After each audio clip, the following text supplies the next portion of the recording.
All right. Welcome back, my fellow agents. It is I, X7, your master of musical menace and host of Zenorama, the podcast of heroes and monsters. Today is Friday, and that is Musical Friday. Fantastic Friday. Take your pick. And we are going to be talking about a semi-sequel to the great Rocky Horror Picture Show. This is the second time I've watched the movie ever, and it's been so long it was like watching a whole new movie. And I really like it. I really like it. It's quite good and definitely was far ahead of its time way back when it was released in 1981. Just a scant 6 years after Rocky Horror was released into the theaters. Be that as it may, before we get much further into it, please like, share, subscribe, leave me a comment. Let me know what you think about the movie. Let me know what you think about the music of the movie. It's great. I think it's great. Anyway, let me know if you liked it. If you didn't like it, was it its own problem? Who was the problem? Because it was a big fat failure. Even it made less money than Rocky did when it was released in the theaters at first. Anyway, if you can, just let me know. And if you could watch just a little longer, let me know what you think. I'd appreciate it. Really help the algorithm. So, are you ready to rock and roll? Let's rock and roll.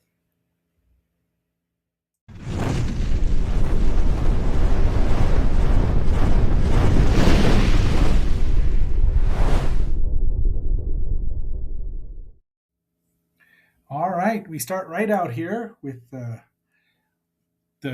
shock treatment credits, and um, it's this this copy I got what came from the Internet Archive, so it's not as great as probably a DVD or a Blu-ray would be. But I'm still on the fence. Although like I said, I really like it, and I do have the soundtrack. But this is the overture before we break into Denton, USA. And there's Denton, the home of happiness. Now, I have been to a Denton, Texas, but I doubt this does say happiness. Sorry, Texas. I mess with Texas. You can blame Agent DA. But then we get into the directed by Jim Sharman, and you see Welcome to DTV. It's one of the things this movie does really well. It's a very sharp criticism of fame and commercialism, and interestingly, it predicts really several things, including reality TV and even infomercials, which were to plague the airwaves in about 7 or 8 years. Ugh, yuck. The movie was released on August 30th, 1981. It runs 95 minutes. The songs are music by Richard Hartley, songs by Richard O'Brien. Of course, he was Riff Raff in Rocky. And a lot of the actors from Rocky came over, but they were not the same characters. Let's see. Yeah, and it was written by Jim Sharman, who also directed, and Richard O'Brien. Additional ideas by Brian Thompson. Okay, we got those out of the way. There is DTV for Denton TV, I would assume. And here is our host, who I don't know what her name is off the top of my head, but everyone's perky. They sing the Denton song, and you see various people in Denton being happy, happy, happy, happy all the time.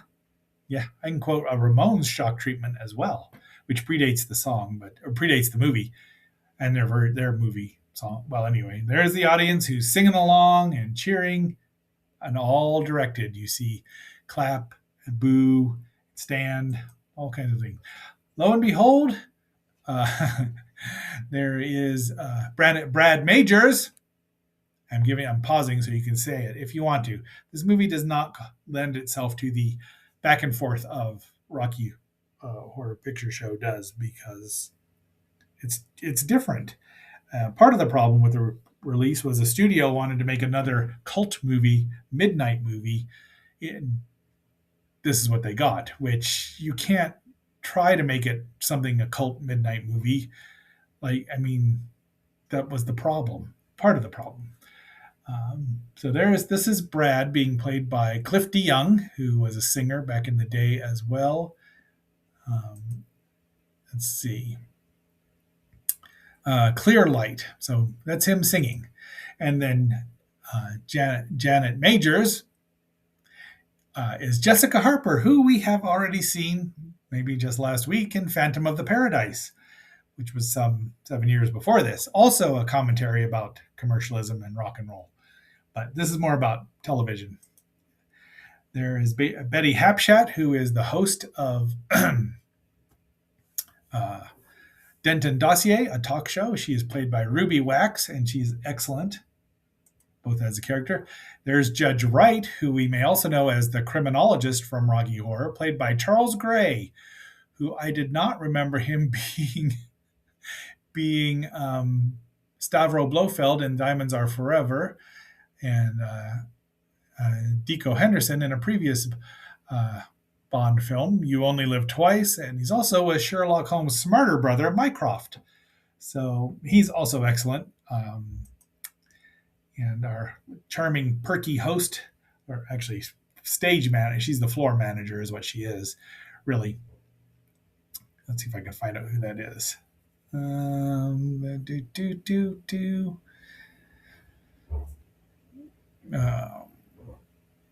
Nope. So she gets, and there they are talking, and he's going to be on the show. They're having I guess that's coffee. Kirk's. I don't know what that says. Anyway, and that is right there. That is Barry Humphries as Bert Schnick, the maniacal Viennese and supposedly blind host of Marriage Maze. So, guess what? He gets cured and gets better.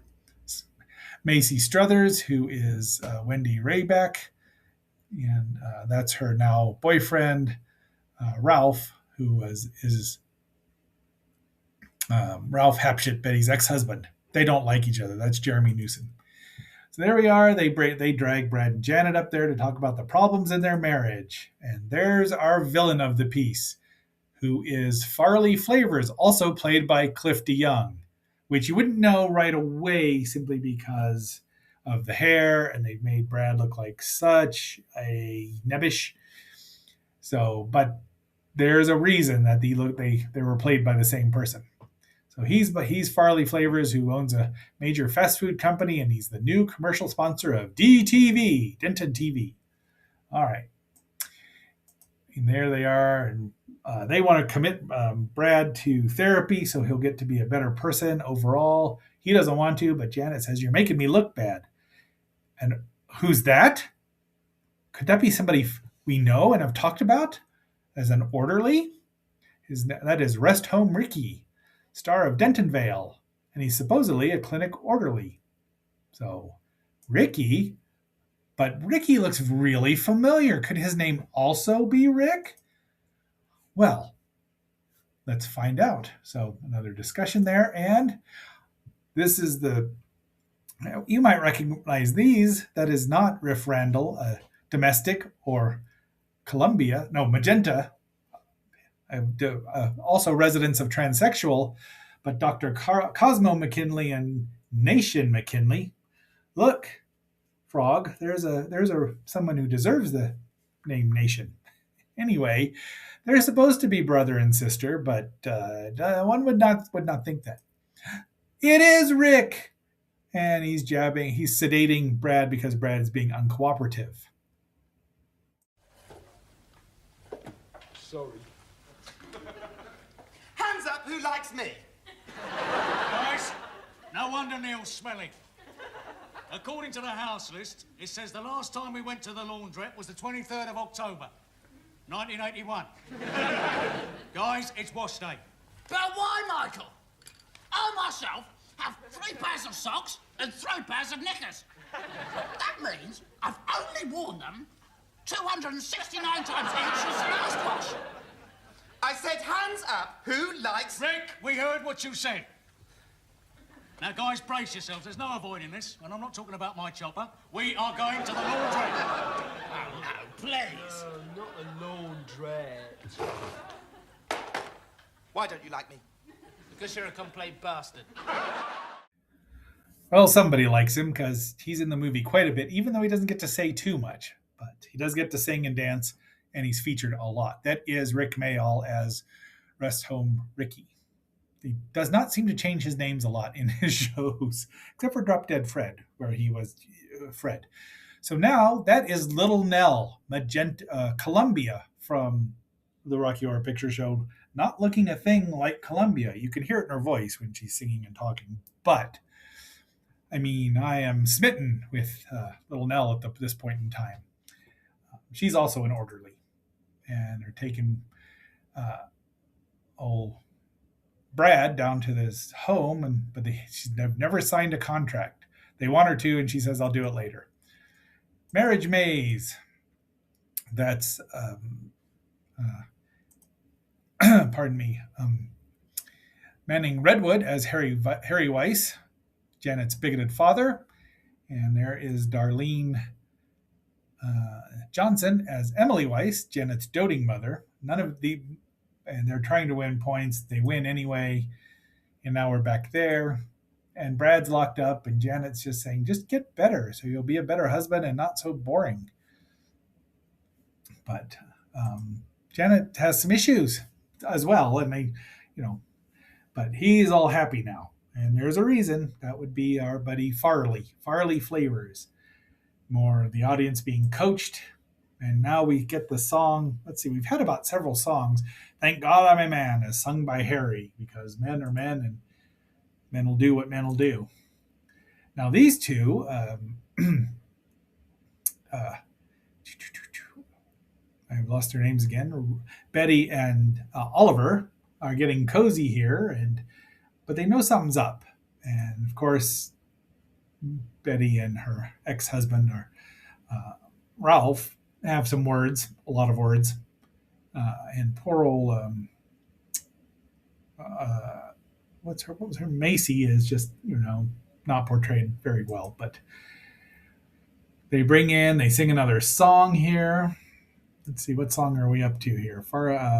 Farley's song, and the Cosmo Nation Ansalong that would be Little Nell, and then Ricky are all singing back up, doing their little dance. They're convincing, what's her name there, Janet, that she needs to be, to commit Brad completely. So off they go. Research lab are the two heroes, really. Betty and Oliver are doing.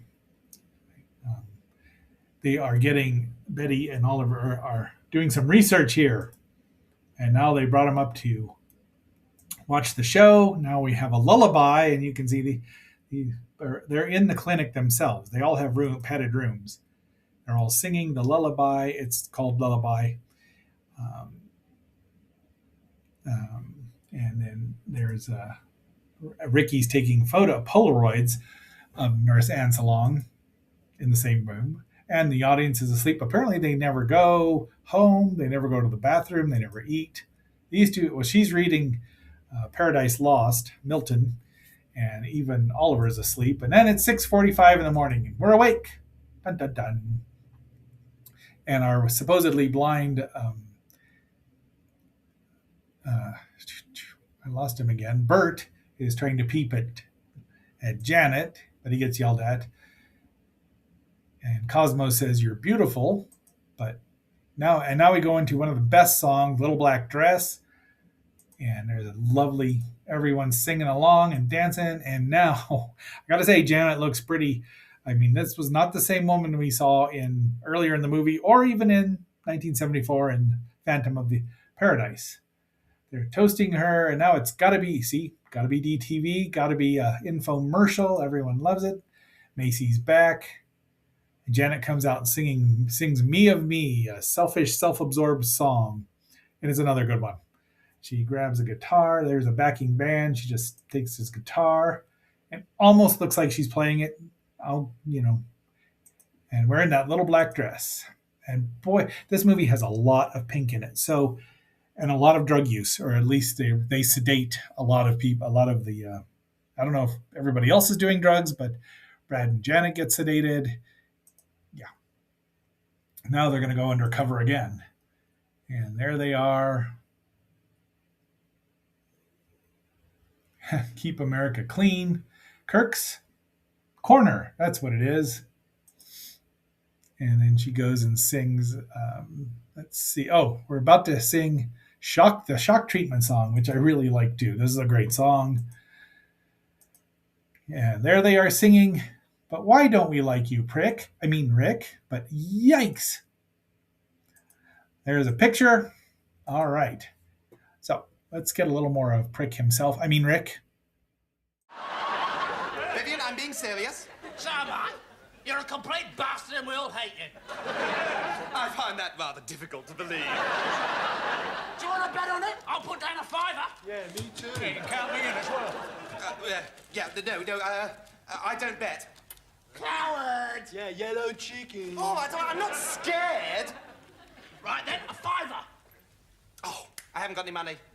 What about that tenner I lent you this morning for your sister's operation?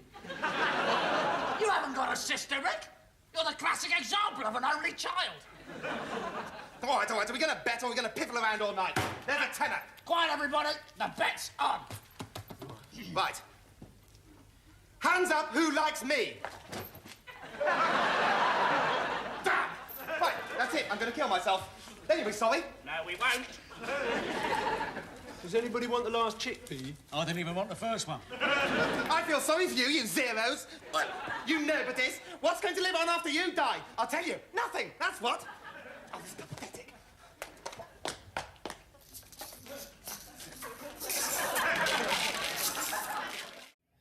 So we see Bert there seeing, and we're back in here, and Janet's finally having some misgivings with all the trappings of fame and nobody's around. They won't let her see Brad. She meets a new band. This is Oscar and the Drill Bits. Right? Yes. And somebody here, Sinetta Renette, in her acting debut as Frankie, American-British singer. So don't know that I've ever heard anything from her, but this is her right there.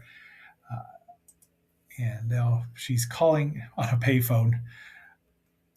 Good old Betty. And now they're going to go do some more they're going to go, they're going to dress up. So once again, somebody, I think Bert walks in on him, maybe. And now she is singing, Looking for Trade. Well, she did Carte Blanche, then Looking for Trade. And now we're going to there, and he's singing, so he's at least coherent. But lots of smoke in there. But she's looking for something. There's the band all together now. And they're putting on costumes because they're going to infiltrate. And there is our, let's see, what is Oscar Drill? Where did she go? That is not her. I thought her name was in here, and I'm sorry. But she's the stagehand who's getting Farley ready to go. And now they're singing, look what I did to my id. Look what I did to my id. There's Janet's parents. There's the McKinleys, not the Mackenzies, eh? There's those two, and then, I think she's taller than he is. But there's Columbia and Rick singing away. Yeah, I'm just because I love Rick and Columbia. The band gives her some uppers, and then she calls them. Nation calls them amateurs, and just pipes them all down Janet's throat. Now, I doubt she could have been addicted yet because she was only there a day, but. Betty's been doing some research and finding out who Cosmo and Nation are. McKinley, Harding, Coolidge, Fillmore. This is where they've been. And then she says this hilarious line, they're character actors. The way she says it's hilarious. Then we do a little more digging, and we find out twins were orphaned. One whose name begins with F and one whose name begins with B. Identical twins. Yep, Farley and Bradley. Dun, dun, dun. And Farley went downtown, and Bradley went uptown. Now the implication is clear that Brad got the better life, and Farley did not. So he's out for revenge. We get the song called "Breaking Out" by Oscar Drill and the Bits, which is a very garage-oriented sound, is what they called it, which I love. Some green. Oh, is that a towel? I thought that was green hair. I think it's green hair. Once again, predicting things. Reality TV, infomercials, you name it. This has predicted it. The overabundant reliance on drugs to make people happy. This should have been a bigger hit, but it was marketed poorly, and it's probably offended somebody higher up too. Would not surprise me. But there we go. And he's trying to free Brad with a key, and Betty just pulls out a hairpin and releases him. She's just awesome. I mean, I like Betty. They're still singing. They free Brad, but they don't get him out of his straitjacket. But off he goes. They tell him what's going on. Now here's the group in a very smoky atmosphere. So I don't know if they were doing anything. You tell me. Now this is the woman that I thought was Betsy Brantley as Neely Pritt, a local reporter making a documentary about DTV, and she's kind of after Farley. It looks like Farley's a grade A dillhole. And now we're into Faith Factory, his brand new show, Farley Faith Factory. And the gentleman here is, that's Gary Shaw. Pardon me. That's Barry Dennen as Erwin Lapsey. Now, Barry Dennen has a fine voice. He doesn't get to sing here, but he played Pontius Pilate in the original 1970 recording of Jesus Christ Superstar, stage musical, and the 1973 film adaptation. So, yeah, he's in good company there. I don't know I'm sure they did that on purpose, but he didn't get to sing. He's going to give him a nearly new used car from Lapsey Auto. Everyone's got white hats on. Now, this looks eerily familiar. The hats are just a different color, aren't they? And now he's telling Bert, saying, I can see, she's cured me. And he says, and you are my friends, which made me think of Brian Last from the Jim Cornette Experience, or one of the podcasts that the two of them do. The great Brian Last there. But Brad's there, and now we have the song called Dual Duet, or Duet. Well, let's find out. Get it right. Dual Duet, which Brad sings with himself. Farley and Brad sing together. So, and it's like they're just interlocked in the mind. And he's jealous, and they want each other to die. But there they go, and he's still in his sweater that buttons down in the back. But he tells him to go, get out. He just lets him go, and you're like, nobody gets a comeuppance here. And the Bits, they go along with Oscar Drill, and the Bits go along with him. So those are the good people. Brad and Janet are nicer people. Well, they're not as oblivious, but Janet realizes that she's been hoodwinked, and she leaves. The crowd tells them all to leave. They're all waving together. I'm telling you, that's freaky too. She's a bum that she's not getting a new scoop. And Janet's parents are really upset at her. Her dad especially is like, she's ruined everything. But they're happy because they stole a car. Farley kisses Macy, and she's doing interviews. Now they're all done here. And we're going to get the last bit of the young ones. So the audience goes off with everybody to have a party. They all leave.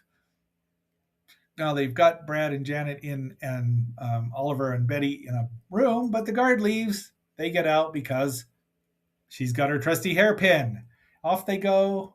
They do a little song and dance called Anyway, Anyway. I thought it was Anyway, Anyhow, which is it's a rollicking way to leave the movie.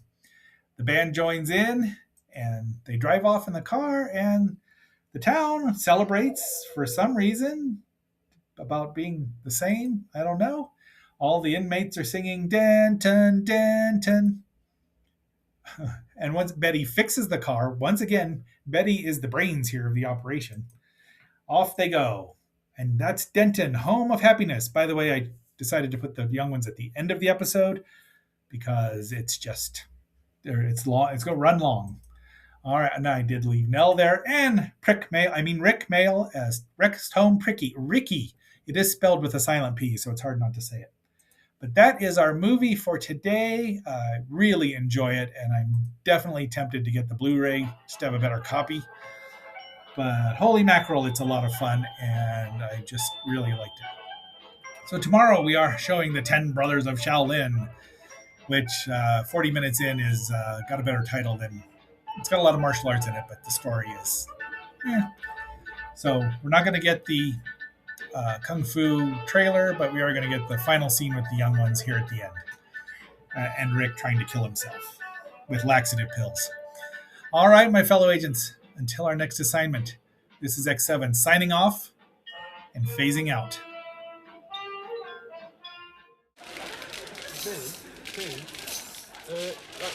Can you, actually kill yourself with laxative pills?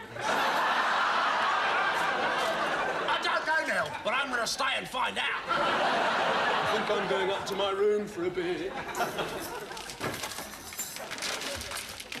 This house will become a shrine. And punks and skins and masters will all gather round and hold their hands in sorrow for their fallen leader. And all the grown-ups will say, but why are the kids crying? And the kids will say, haven't you heard? Rick is dead. The people's poet is dead. And then one particularly sensitive and articulate teenager will say, other kids, do you understand nothing? How can Rick be dead when we still have his poems? And another kid will say...